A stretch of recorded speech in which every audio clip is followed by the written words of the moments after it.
kung ikaw ay may problema sa payout or yung tax information mo, nagkamali ka dyan, instead na individual, business yung nalagay mo, at kung gusto mong palitan yung financial information mo, so ganito lang yung gagawin ninyo, no? Pumunta lang kayo dito sa my creator support, monetization, payout issues, contact us, MetaP support. Sample, nagka-problema kayo sa tax information, instead individual ang nilagay nyo ay business, so piliin nyo lang yung tax information. So sample naman, ang problema nyo sa payout, pwede nyo i-select yung araw na yan at makikita dyan kung ano yung hindi nyo nakuha na sahod.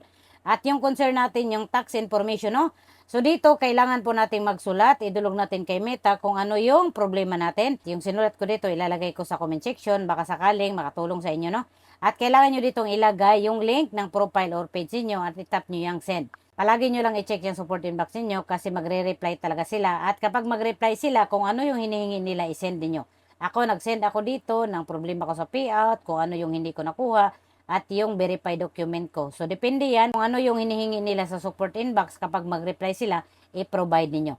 Tapos, mag-antay lang po tayo kasi sa sobrang dami nagka-problema ng payout ngayon. So, step by step yung proseso. Alright?